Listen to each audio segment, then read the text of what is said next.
Assalamualaikum students. In this video I will tell you about medicinal plants which refer to using a plant's seed, berries, roots, leaves, barks or flowers for medicinal purposes. For example, tulsi, aloe vera, turmeric.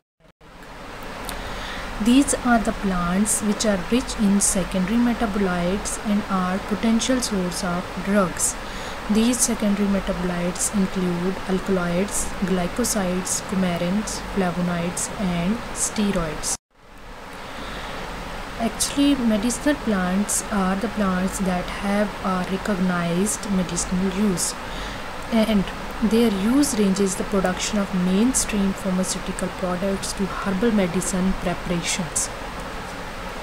Herbal medicine is one of the oldest forms of medical treatment in human history and could be considered one of the forerunners of the modern pharmaceutical trade.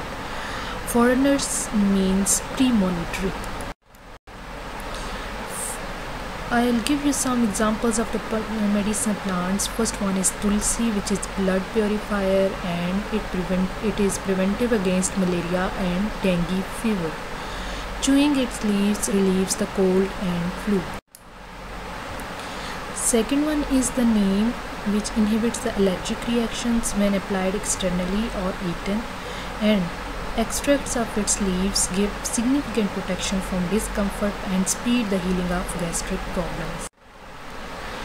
Aloe vera is used to heal burns, wounds and sunburns, and when it is taken orally, it reduces the cholesterol and triglycerides for a healthy heart.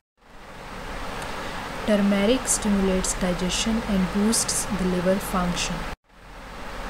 Ginger has having stomach soothing effects and easing post-surgery nausea and vomiting. Amla is used to stimulate appetite, and due to the presence of vitamin C and polyphenols, it is an antioxidant, so we can say that it can be used to fight against cancer, and it also benefits hearts, eyes and brains.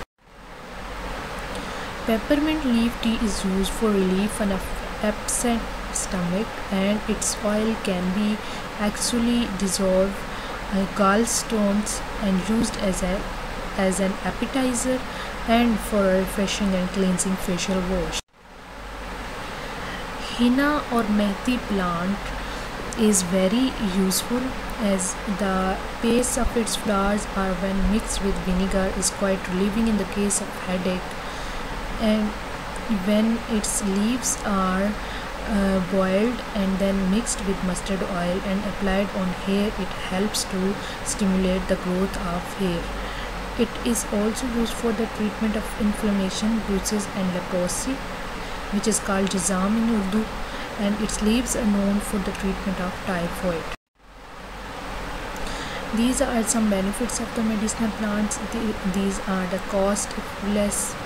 These may have fewer side effects, and we can use one plant for the treatment of more than one diseases, and also there are many ways of their application. We can use them as a powder, as a poultice, as a decoction, as an infusion, and many other ways. Medicinal herbs can be a good alternative for many diseases and conditions. They are cost effective and has few side effects, but before their use, a layman should take some information from the herbalist so that it can be applied safely. If someone uses any phyto medicine without prescription or without consulting any herbalist or local hakim, then it may cause some negative effects.